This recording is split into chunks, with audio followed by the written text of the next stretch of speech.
Selamat sore bagi mahasiswa yang menyimak video kali ini. Semoga senantiasa dalam keadaan sehat. Pada pertemuan kali ini, saya akan memaparkan mengenai chapter berikutnya dari mata kuliah kita. Paparan akan saya sampaikan dalam bentuk PowerPoint sebagai berikut.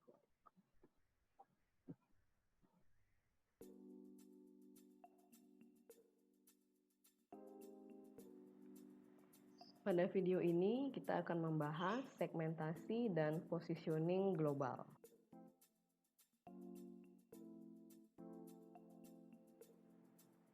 Topik-topik yang akan kita bahas, yang pertama adalah alasan untuk melakukan segmentasi pasar internasional. Yang kedua adalah pendekatan-pendekatan dalam segmentasi pasar internasional. Yang ketiga, skenario segmentasi. Yang keempat, basis dalam melakukan segmentasi pasar internasional. Yang kelima, strategi positioning internasional. Dan yang terakhir adalah positioning global, asing, dan lokal.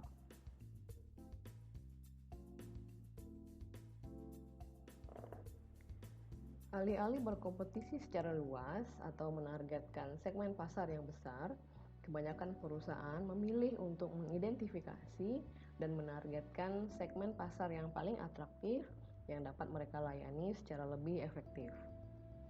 Variasi pada kebutuhan konsumen merupakan motif utama dari melakukan segmentasi pasar. Pemasar memilih satu atau lebih basis segmentasi, seperti contohnya basis segmentasi berdasarkan umur atau gaya hidup, dan kemudian menetapkan basis konsumen prospektif mereka berdasarkan atas kriteria yang telah dipilih tersebut. Program pemasaran kemudian dikembangkan untuk menyesuaikan dengan kebutuhan dari segmen yang telah mereka pilih.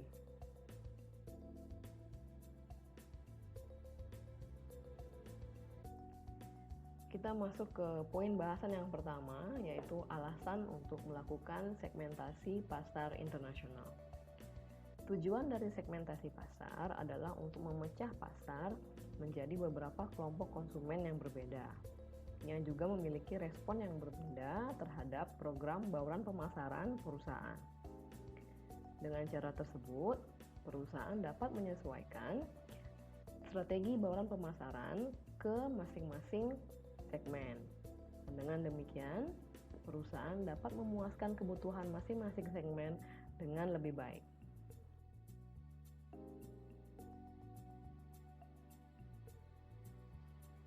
Secara umum, idealnya segmen harus memiliki beberapa kriteria yang harus dipenuhi. Yang pertama adalah dapat diidentifikasi. Segmen haruslah mudah untuk diidentifikasi dan untuk diukur besarnya. Kriteria ini contohnya apabila menggunakan basis sosioekonomi variabel, yaitu income per kapita. Dengan variabel income per kapita, ukuran segmen dapat dengan mudah ditentukan.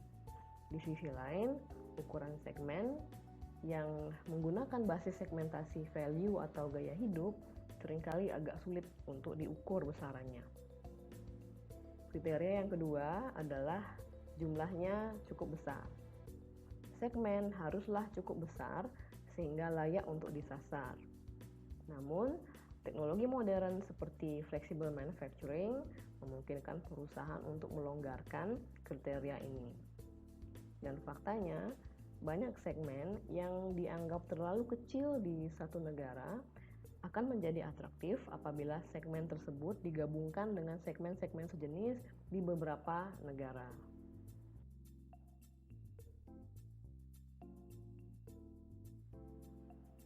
Kriteria berikutnya adalah accessible atau dapat diakses.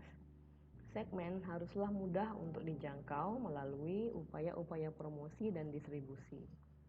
Perbedaan di setiap negara dalam hal kualitas distribusi, yaitu kondisi jalan di negara tersebut dan juga fasilitas penyimpanan yang tersedia, dan juga infrastruktur media seperti penetrasi internet, menyebabkan segmen dapat sulit untuk dijangkau di negara tertentu dan juga mudah untuk dijangkau di negara lainnya.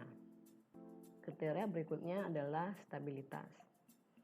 Apabila target pasar merubah komposisi perilakunya seiring waktu, upaya pemasaran yang dirancang untuk target market ini akan sulit untuk sukses.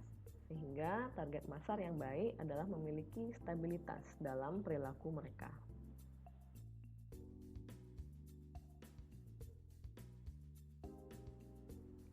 Kriteria berikutnya adalah responsif.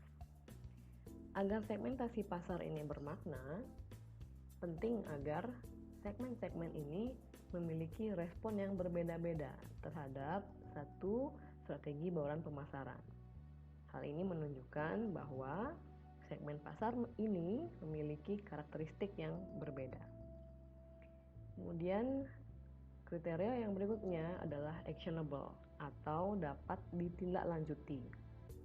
Segmen adalah actionable apabila bauran pemasaran yang diperlukan untuk memenuhi kebutuhan segmen ini konsisten dengan tujuan dan kompetensi dasar yang dimiliki oleh perusahaan.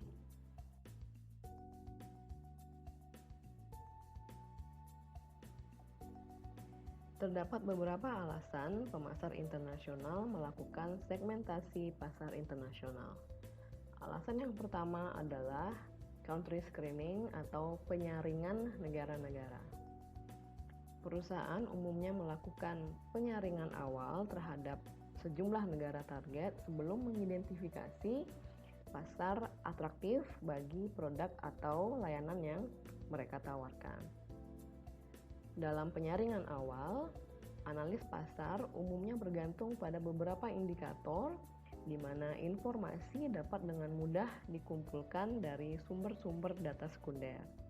Contoh dari indikator dapat berupa GDP per kapita atau pendapatan per kapita. Pada tahap ini, analis pasar internasional mengelompokkan negara-negara tersebut ke dalam 2 atau 3 kategori. Negara-negara yang memenuhi kriteria yang ditetapkan akan dikelompokkan ke dalam kelompok Go yang artinya lanjut atau dapat dipertimbangkan kembali pada tahap berikutnya. Negara-negara yang gagal memenuhi kriteria yang ditetapkan akan dimasukkan dalam kelompok no-go atau tidak akan ditindaklanjuti. Perusahaan umumnya mempergunakan rangkaian kriteria yang berbeda untuk menyaring negara. Ini sangat bergantung dari karakteristik produk yang mereka tawarkan. Kesamaan budaya dengan pasar domestik adalah salah satu kriteria yang sering dipergunakan oleh perusahaan. Kriteria lain yang juga populer adalah termasuk di dalamnya daya tarik pasar dalam hal kemakmuran ekonomi, yaitu pendapatan per kapita. Indikator lainnya yaitu kedekatan geografi dan juga infrastruktur ekonomi dari suatu negara.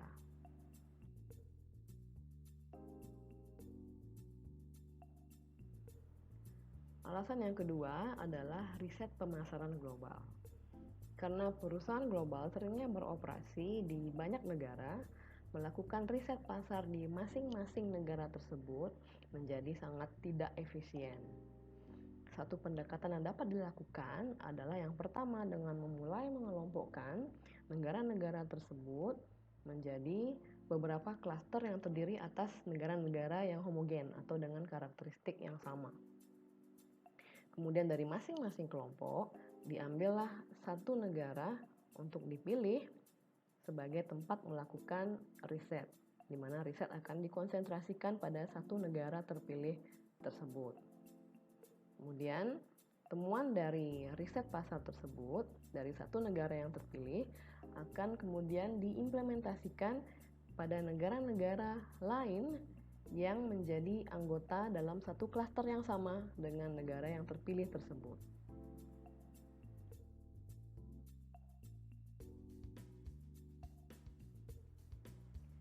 Alasan yang ketiga adalah untuk mengambil keputusan negara mana yang akan dimasuki. Saat suatu produk atau jasa berhasil dipasarkan di satu negara, perusahaan sering berharap untuk mereplikasi kesuksesan mereka di negara lainnya. Logikanya adalah untuk meluncing produk di negara yang memiliki kesamaan dengan negara di mana produk telah sukses dipasarkan. Sebagai contoh, Cadbury Schweppes sangat yakin untuk meluncing Schweppes Tonic Water-nya di Brasil karena minuman tersebut diterima dengan sangat baik di negara dengan budaya yang sama dengan Brasil, yaitu Meksiko.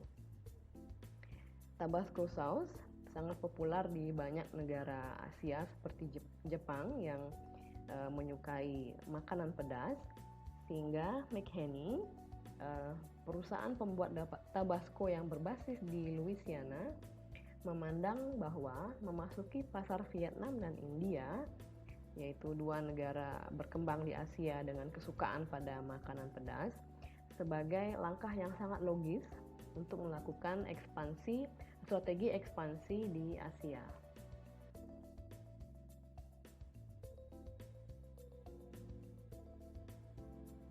Alasan yang keempat adalah untuk menetapkan strategi positioning. Keputusan segmentasi merupakan keputusan yang penting dalam menentukan strategi positioning bagi produk perusahaan. Saat perusahaan telah memilih satu segmen pasar yang akan dilayani, manajemen kemudian perlu untuk mengembangkan strategi positioning menyesuaikan dengan keinginan dan kebutuhan dari segmen yang telah dipilih tersebut. Perubahan lingkungan atau pergeseran pada preferensi konsumen sering memaksa perusahaan untuk memikirkan kembali strategi positioning mereka. Strategi positioning ulang dari Cathay Pacific pada pertengahan 90 menjadi contoh yang baik, yaitu airline yang berbasis di Hong Kong menyadari bahwa produk mereka gagal untuk memenuhi kebutuhan dari customer Asia mereka dengan baik, di mana customer Asia ini merepresentasikan 80% dari basis pelanggan mereka. Untuk melayani atau memuaskan secara lebih baik target segmen ini, airline Cathay Pacific memutuskan untuk melakukan positioning ulang agar menjadi airline yang disukai atau dipilih oleh wisatawan dari Asia. Untuk itu, Cathay ingin memproyeksikan karakteristik Asia dengan mempergunakan pendekatan personal. Cathay kemudian menawarkan berbagai variasi dari makanan khas Asia dan juga memberikan entertainment khas Asia dalam penerbangannya. Dan hal lain yang dilakukan oleh Cathay juga adalah memperkenalkan logo baru dengan warna baru, mencat ulang eksteriornya, dan merancang ulang atau mendesain kembali kabin dan counter tiketnya. Untuk mengkomunikasikan perubahan ini kepada publik, Cathay kemudian meluncing kampanye advertising yang cukup masif dengan slogan The Heart of Asia.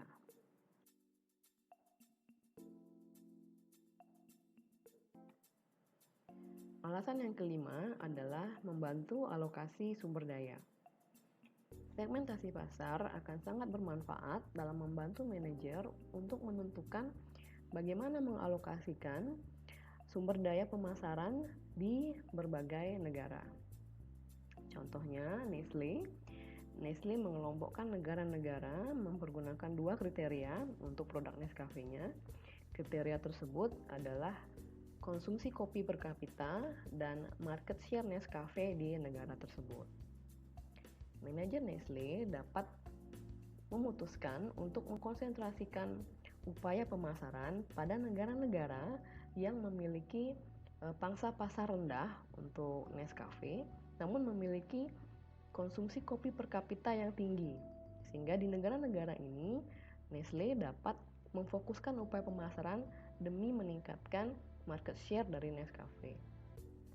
Atau sumber daya juga dapat dialokasikan ke negara-negara di mana Nescafe memiliki pangsa pasar yang cukup tinggi, namun negara tersebut memiliki konsumsi kopi yang rendah.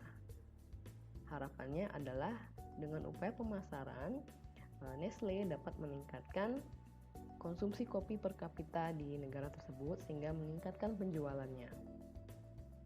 Pada saat yang sama, manajer juga dapat mempertimbangkan untuk memotong sumber daya atau upaya pemasaran di pasar dengan konsumsi kopi per kapita yang rendah dan di mana market share dari Nescafe juga sangat lemah.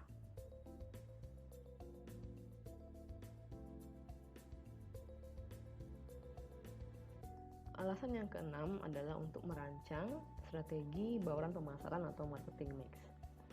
Pada pemasaran domestik, keputusan segmentasi menentukan bagaimana strategi bauran pemasaran dari perusahaan.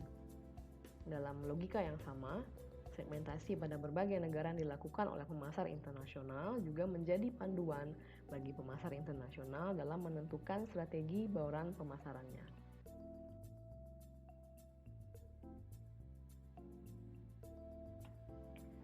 Kita masuk ke poin bahasan yang kedua, yaitu pendekatan segmentasi pasar internasional. Prosedur segmentasi pasar internasional yang sangat umum digunakan, yaitu mengklasifikasikan negara prospek secara geografis.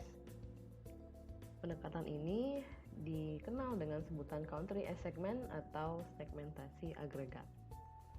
Country as segment, pendekatan country as segment memiliki beberapa kelemahan. Dari perspektif pemasar global, relevansi manajerial dari segmen geografis ini sangat dipertanyakan. Karena batas antar negara sangat jarang mendefinisikan adanya perbedaan dalam respon konsumen terhadap strategi marketing tertentu.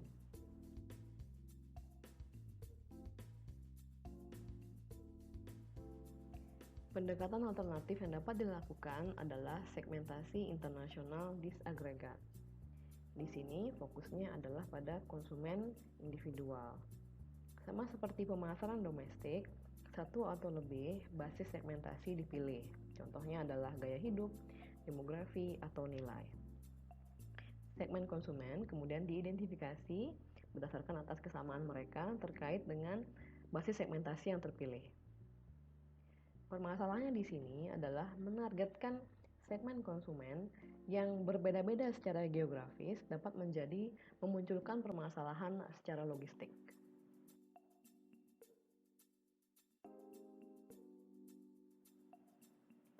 Untuk mengatasi kelemahan-kelemahan dari dua pendekatan yang telah dijelaskan sebelumnya, pemasar internasional dapat memilih untuk melakukan two-stage international segmentation atau segmentasi internasional dua tahap.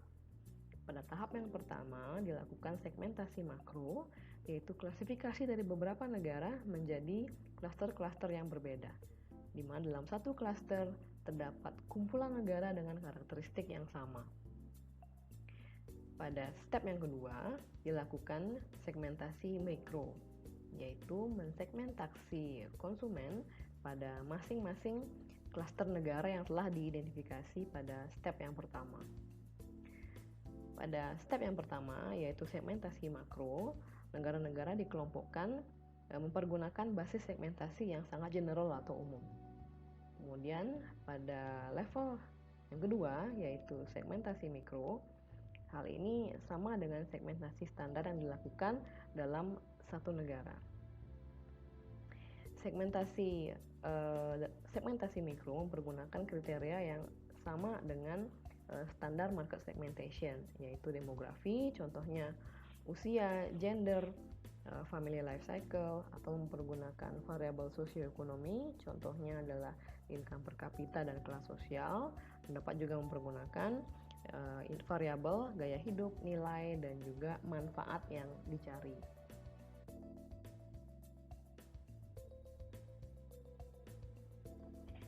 Kita menuju ke poin bahasan yang ketiga, yaitu skenario segmentasi. Saat perusahaan mensegmentasi pasar asing, berbagai skenario dapat muncul. Fenomena yang umum terjadi diilustrasikan pada gambar, di mana kita dapat menemukan segmen yang universal, yaitu segmen A. Dapat dilihat pada gambar, yaitu segmen A terdapat di setiap negara. Di country X, di country Y, dan juga Z terdapat segmen A. Sehingga A disebut sebagai segmen universal. Dan ada juga segmen yang unik atau hanya terdapat pada 2 atau 3 negara. Dalam hal ini B, C, D, E, dan F, di mana B, C, D, E, dan F tidak terdapat di setiap negara. Perhatikan juga bahwa ukuran dari segmen-segmen ini berbeda di masing-masing negara. Di country X, ukuran segmen B lebih besar dibandingkan segmen B di country Y. Satu kemungkinannya adalah pemasar dapat menemukan segmen universal atau segmen global. Segmen universal ini adalah segmen yang terdapat di lebih dari satu negara. Mereka bersifat universal di mana konsumen dalam segmen universal ini memiliki kebutuhan atau keinginan yang sama.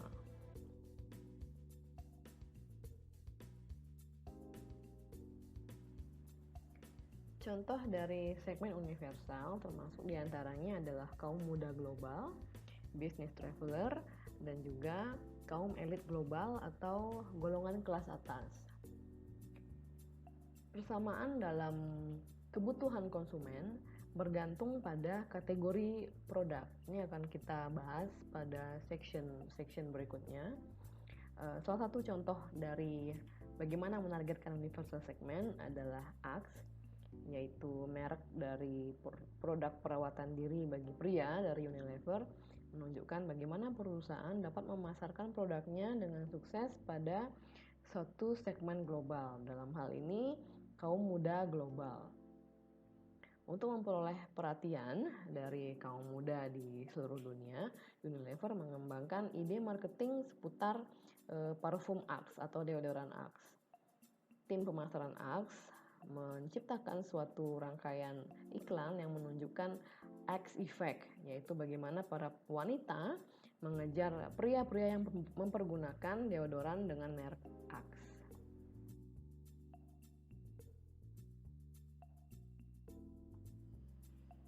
Kesamaan kebutuhan konsumen sangat tinggi pada produk-produk berteknologi tinggi dan produk yang berkaitan dengan travel atau perjalanan. Contohnya adalah kartu kredit dan airlines. Pada ujung spektrum lainnya adalah produk makanan, di mana keinginan dan kebutuhan konsumen cenderung sangat localized atau sangat lokal. Terdapat juga segmen regional, di mana kesamaan pada kebutuhan dan keinginan konsumen terjadi atau muncul pada level regional. Sementara terdapat perbedaan pada kebutuhan konsumen di region-region yang berbeda, terdapat juga kesamaan pada kebutuhan konsumen di dalam satu region. Pada segmen universal atau segmen regional, manajemen dapat mengadopsi strategi marketing undifferentiated atau strategi marketing yang sama pada seluruh dunia atau di satu region. Strategi marketing yang undifferentiated memungkinkan perusahaan untuk mencapai economies of scale. Strategi ini cocok diterapkan oleh perusahaan yang memproduksi produk berteknologi tinggi. Contohnya adalah produk Microsoft yang bersifat universal.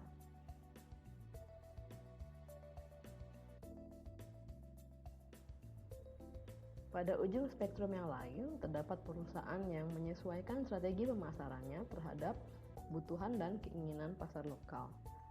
Walaupun preferensi dan kebutuhan konsumen sama, perbedaan pada positioning dan juga elemen barang pemasaran perlu dilakukan untuk menghadapi variasi pada kondisi pasar lokal. Strategi yang terdiferensiasi ini memungkinkan perusahaan untuk lebih dapat menyesuaikan diri atau selaras dengan pasar lokal dan lebih fleksibel. Segmen unik atau diverse adalah suatu kondisi di mana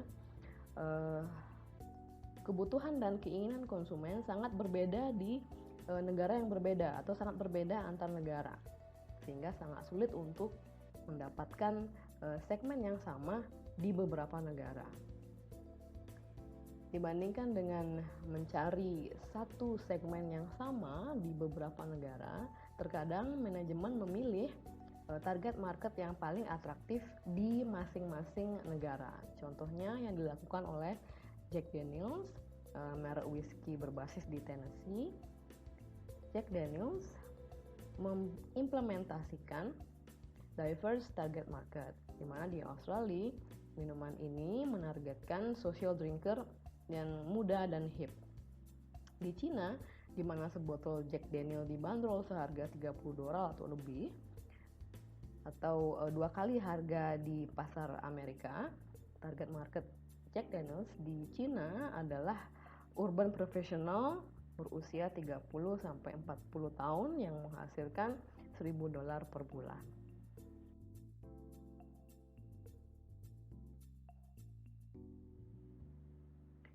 Gap pada tingkat segmentasi sangat tampak saat membandingkan struktur pasar di negara maju dengan negara berkembang.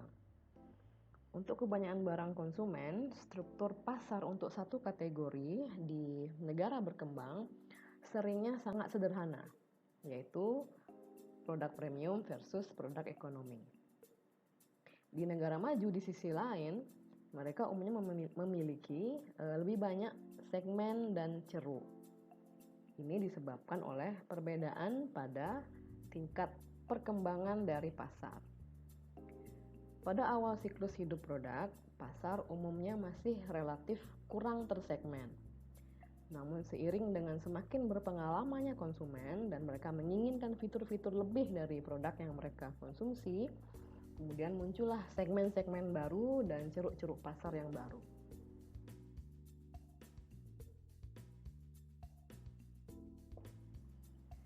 Kita masuk ke bahasan berikutnya, yaitu basis untuk melakukan segmentasi pasar internasional. Langkah pertama dalam melakukan segmentasi pasar internasional adalah menentukan kriteria mana yang akan digunakan dalam melakukan segmentasi. Kriteria yang pertama adalah demografi. Demografi terdiri atas diantaranya usia, jenis kelamin, tingkat pendidikan, dan status pernikahan. Variabel demografi adalah kriteria segmentasi yang paling populer. Alasannya adalah karena indikator demografi umumnya mudah untuk diukur. Terlebih, informasi mengenai populasi suatu negara seringnya sudah tersedia di situs-situs pemerintahan dan juga cukup akurat. Salah satu segmen yang sering diabaikan oleh pemasar adalah segmen masyarakat usia lanjut. Banyak dari masyarakat usia lanjut saat ini lebih sejahtera dan lebih sehat daripada sebelumnya. Negara-negara dengan populasi yang sudah mulai menua menawarkan peluang pasar untuk barang atau layanan konsumen yang ditujukan untuk memenuhi kebutuhan kaum lanjut usia. Contohnya adalah Proaktif. Proaktif adalah produk margarin yang mencoba untuk memenuhi kebutuhan para kaum lansia untuk margarin yang ramah jantung. Proaktif ini terbukti dapat menurunkan level dari kolesterol. Proaktif menjadi produk yang sangat populer di kalangan kaum masyarakat lanjut usia.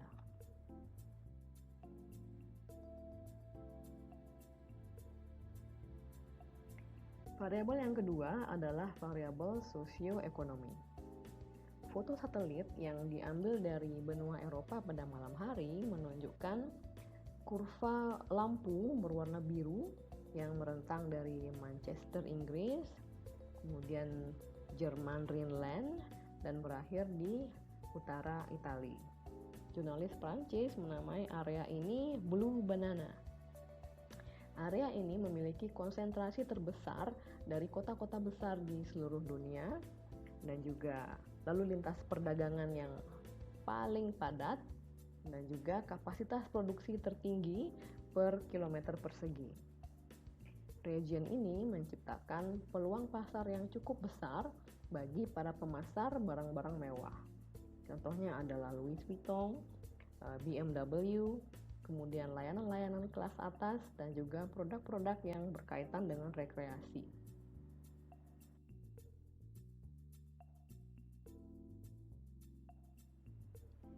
Konsumen dari negara-negara yang memiliki level perkembangan ekonomi yang sama sering menunjukkan kesamaan kebutuhan dalam hal jumlah dan juga jenis barang yang mereka butuhkan atau inginkan.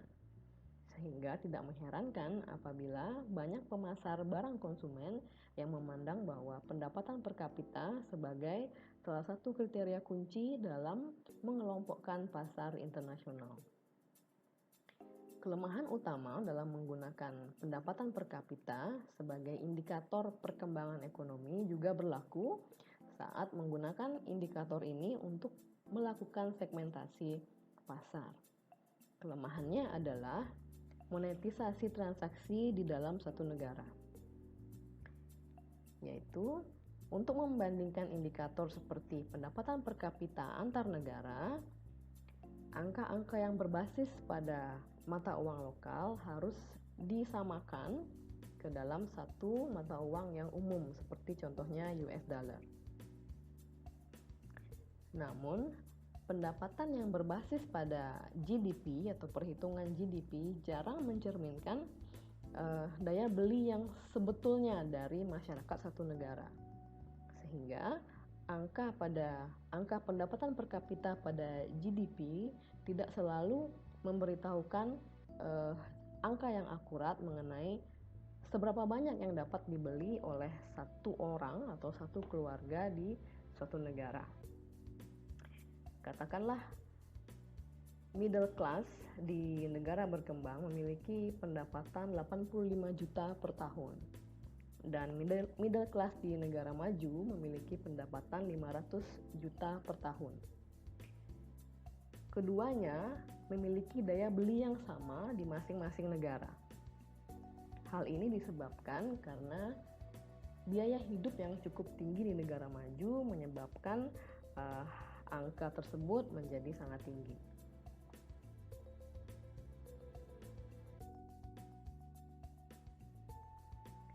Alternatifnya adalah mempergunakan GDP atau Produk Domestik Bruto yang berdasarkan atas PPP, yaitu Purchasing Power Parity, sebagai kriteria dalam melakukan segmentasi pasar internasional. PPP merefleksikan seberapa banyak suatu rumah tangga perlu mengeluarkan uang dalam US dollar untuk membeli satu set kebutuhan pokok. Kemudian kelemahan yang kedua dari mempergunakan produk domestik bruto sebagai kriteria segmentasi adalah adanya sektor abu-abu atau pasar gelap dalam ekonomi. Angka dari pendapatan nasional hanya mencatat transaksi yang muncul dari sektor-sektor yang legitimate atau sektor yang sah dalam ekonomi satu negara. Banyak negara yang memiliki sektor abu-abu yang cukup besar, yaitu terdiri atas banyak transaksi dari produk-produk yang tidak dikenai pajak dan juga transaksi-transaksi barter. Transaksi gelap ini umumnya atau seringnya di beberapa negara justru memiliki nilai yang lebih besar dibandingkan dengan transaksi yang sah dan tercatat di dalam angka pendapatan nasional. Kelemahan ketiga dari mempergunakan produk domestik bruto sebagai kriteria dalam melakukan segmentasi adalah disparitas pendapatan atau kesenjangan pendapatan. GNP atau produk nasional bruto tidak menggambarkan keseluruhan kondisi ekonomi. Indikator ini mungkin dapat menyesatkan di negara-negara dengan tingkat kesenjangan pendapatan yang cukup lebar. Seperti contohnya Bolivia, di mana 10% dari populasi yang merupakan masyarakat-masyarakat yang kaya berkontribusi pada 47% pada pendapatan nasional, di mana 10% dari orang-orang termiskin hanya memberikan atau hanya menyumbang 0,3%. Perhitungan pendapatan nasional adalah merata-ratakan pendapatan ini, sehingga apabila kesenjangan pendapatan sangat lebar di satu negara, maka angka GDP ini tidak menggambarkan kondisi ekonomi atau tidak menggambarkan pendapatan per kapita yang sebetulnya. Pendapatan per kapita dapat menghasilkan angka yang lebih tinggi di negara-negara dengan kesenjangan pendapatan yang cukup lebar, di mana sebetulnya pendapatan per kapita dari masyarakatnya tidak setinggi itu.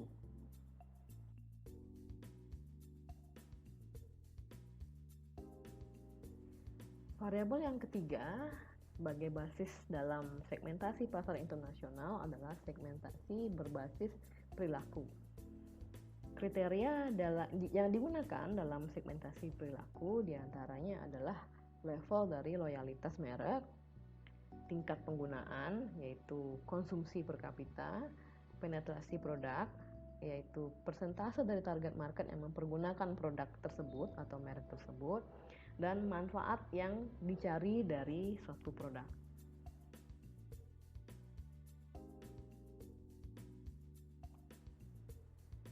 Basis yang keempat dalam segmentasi pasar internasional adalah basis lifestyle atau gaya hidup.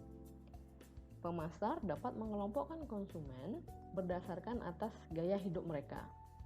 Contohnya adalah sikap mereka, opini, dan juga nilai-nilai yang mereka anut.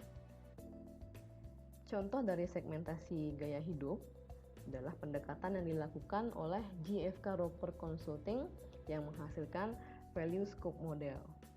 Setiap tahun, perusahaan riset pasar ini melakukan 30.000 interview di seluruh dunia untuk memonitor nilai-nilai yang dianut oleh konsumen. Berdasarkan atas responnya, Value Scope Model menghasilkan atau mengidentifikasi 7 segmen konsumen berdasarkan atas nilai.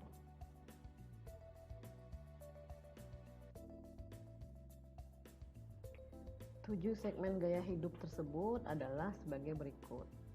Yang pertama yaitu Achievers. Achievers mementingkan status sosial dan berusaha untuk menunjukkan status sosial. Kemudian Traditional, mereka percaya bahwa cara hidup yang diwariskan kepada mereka adalah cara hidup yang terbaik dan tidak memerlukan perubahan-perubahan apapun. Keyakinan religius dan juga tradisi budaya menjadi panduan dari hidup mereka. Kemudian yang ketiga adalah Survivor. Survivor selalu berusaha untuk memberikan upaya mereka yang terbaik, namun tetap sederhana. Survivor tidak mencari banyak uang, namun mereka hanya mencari cukup uang untuk dapat hidup. Mereka ingin untuk membuat hidup mereka sesimpel mungkin dan seteratur mungkin. Kemudian berikutnya Nurturers, mereka memandang bahwa komitmen jangka panjang itu adalah hal yang penting, komitmen kepada teman dan juga keluarga. Mereka juga memandang bahwa dalam memelihara hubungan penting untuk menjadi seseorang yang tulus dan berintegritas. Kemudian ada segmen hedonis yang membutuhkan gratifikasi instan, di mana mereka selalu mencari pengalaman baru dan mereka perlu untuk merasa muda dan ingin untuk menikmati good time atau waktu-waktu yang berkualitas. Social rational memandang dunia sebagai tempat yang sangat besar dan juga beragam, di mana perbedaan harus dihargai. Mereka sangat open-minded dan berusaha untuk melakukan hal-hal yang baik bagi dunia. Kemudian yang terakhir adalah self-directed, di mana mereka sangat menilai tinggi dari kebebasan untuk berperilaku dan berpikir bahwa mereka dapat memilih tujuan mereka sendiri dan mencapainya.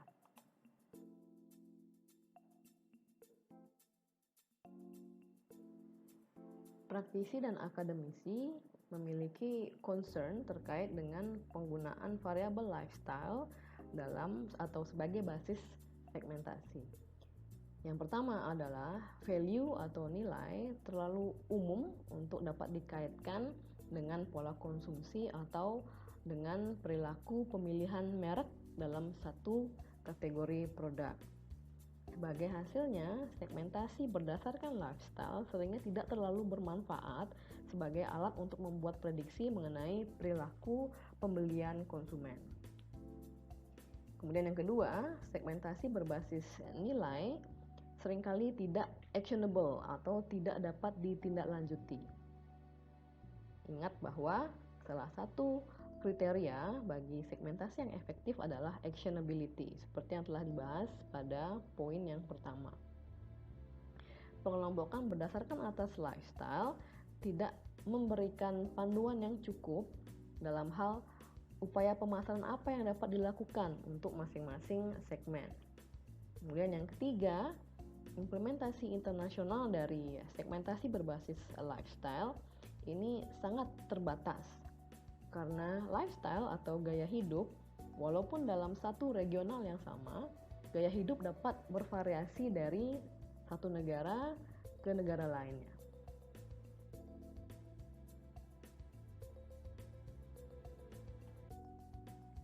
Kita masuk ke bahasan berikutnya, yaitu strategi positioning internasional. Saat perusahaan multinasional telah melakukan segmentasi pasar internasional, perusahaan perlu kemudian untuk memutuskan pasar mana yang akan mereka targetkan dan strategi positioning apa yang akan mereka gunakan untuk menarik segmen tersebut. Jelas bagi pemasar global, pertanyaan kuncinya adalah sejauh mana strategi positioning yang universal atau sama dapat digunakan.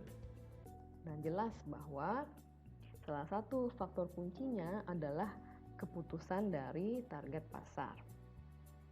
Atau secara kasar, perusahaan multinasional memiliki dua pilihan. Yang pertama adalah menargetkan segmen universal lintas negara atau menargetkan segmen pasar yang berbeda di pasar yang berbeda. Apabila menargetkan segmen yang sama atau universal, manajemen perlu untuk memutuskan apakah akan menggunakan strategi positioning yang sama di seluruh dunia atau menyesuaikan tema positioning terhadap masing-masing pasar. Di sisi lain, apabila perusahaan memutuskan untuk menargetkan segmen yang berbeda di negara yang berbeda pula, panduannya adalah untuk juga menyesuaikan strategi positioning di masing-masing segmen di setiap negara tersebut.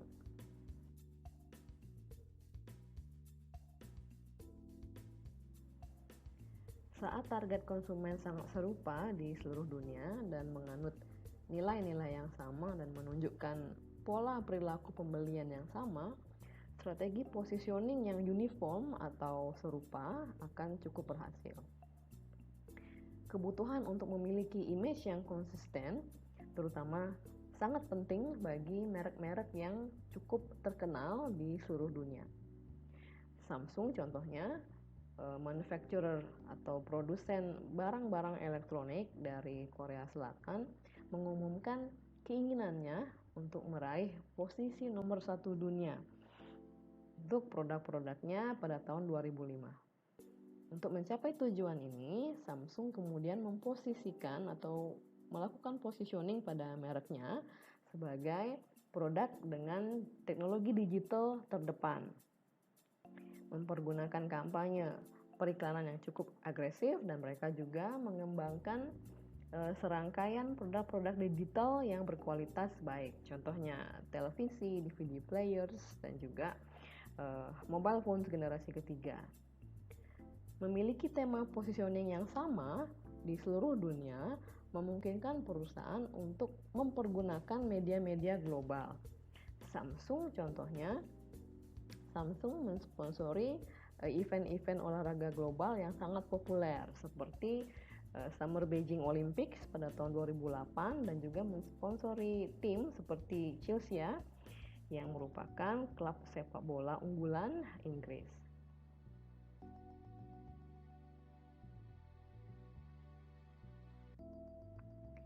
Banyak perusahaan memposisikan brand-brand yang dianggap mainstream di negara asalnya sebagai produk-produk atau merek premium di pasar internasional, sehingga mereka menargetkan segmen yang lebih kecil yang bersedia untuk membayar harga premium untuk produk-produk impor.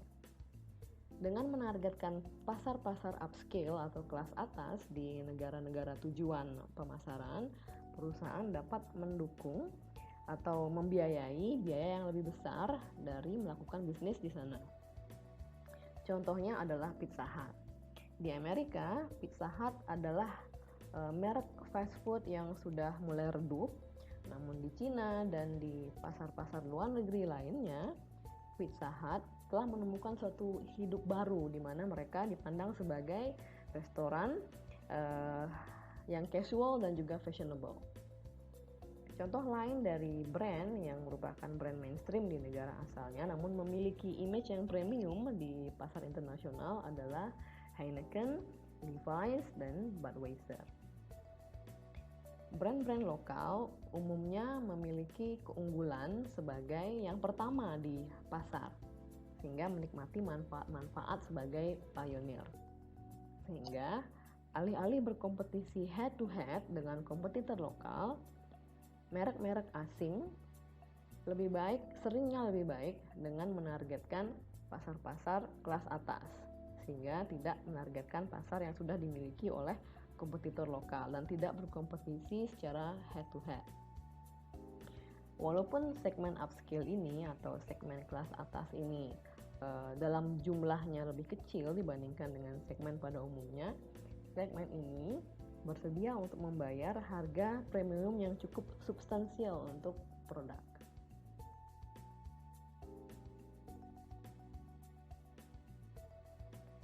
Kita masuk ke bahasan yang terakhir, yaitu positioning global, asing, dan lokal. Para manajer dapat memposisikan merek mereka sebagai simbol dari budaya global, budaya asing, atau budaya lokal. Kita membahas yang pertama, yaitu positioning budaya global atau GCCP. Strategi ini berusaha untuk memproyeksikan merek sebagai simbol dari budaya global. Sehingga membeli brand tersebut dapat menguatkan perasaan konsumen sebagai bagian dari segmen global. Dan juga dapat mendorong image pembeli sehingga dipandang sebagai seseorang yang kosmopolitan, modern, dan cerdas. Contoh dari merek yang berhasil mempergunakan strategi GCCP ini adalah Sony dengan slogan My First Sony dan Nike dengan slogan Just Do It.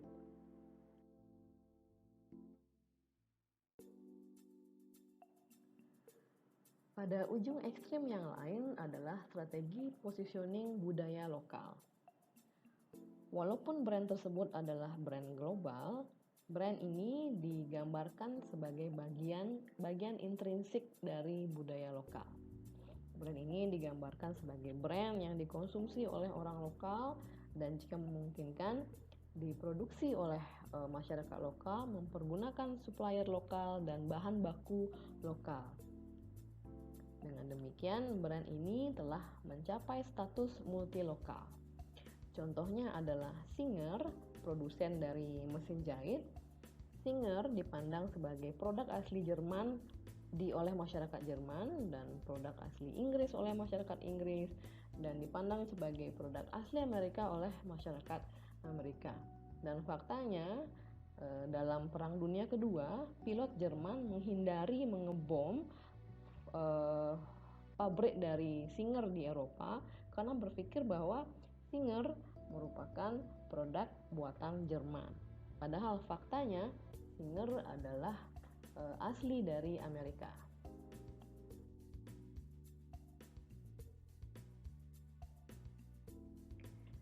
Strategi yang ketiga adalah positioning budaya global atau FCCP. Di sini tujuannya adalah membangun aura brand di seputar budaya-budaya asing yang cukup populer. Biasanya yang memiliki konotasi positif untuk suatu produk. Contohnya adalah jam buatan Switzerland atau peralatan rumah tangga buatan Jerman. Strategi positioning mana yang tepat digunakan bergantung pada beberapa faktor. Salah satu faktor penentu yang penting adalah target pasar. Saat target pasar menganut nilai yang sama, sikap yang sama, dan aspirasi yang sama, mempergunakan strategi global positioning akan efektif. Faktor penentu yang lain adalah kategori produk. Produk yang memuaskan kebutuhan universal dan juga digunakan dalam cara yang sama di seluruh dunia akan lebih efektif jika mempergunakan positioning global. Begitu juga merek-merek barang-barang konsumen berteknologi tinggi. Contohnya adalah Sony dan sebagainya yang mencerminkan kesan modern dan internasional akan tepat mempergunakan pendekatan positioning global. Faktor yang ketiga adalah pendekatan positioning yang digunakan oleh kompetitor lokal. Apabila setiap pemain di dalam pasar lokal telah menggunakan strategi global positioning, pemasar akan dapat lebih mudah untuk memasuki pasar mempergunakan strategi LCCP atau local positioning dan sebaliknya. Faktor terakhir yang menentukan strategi positioning mana yang tepat adalah level dari perkembangan ekonomi. Pada pasar negara berkembang yang masih dalam tahap awal dari perkembangan ekonomi, pendekatan positioning global akan lebih unggul dibandingkan pendekatan positioning lokal. Di pasar ini, brand yang memiliki image global mampu meningkatkan citra diri dan juga status dari penggunanya.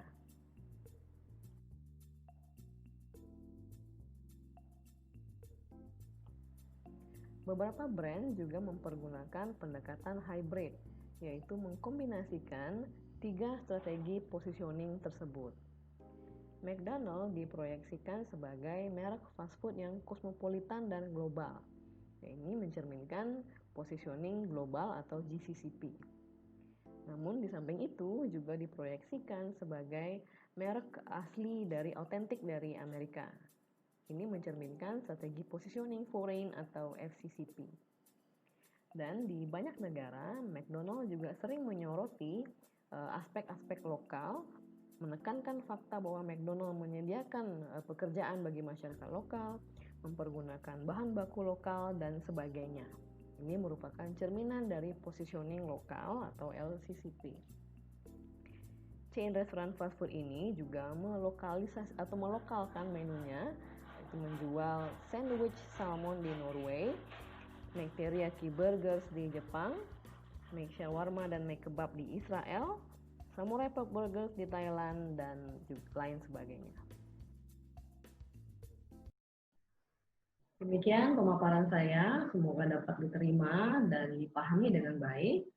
Sampai berjumpa kembali di video berikutnya. Terima kasih atas atensinya. Selamat sore.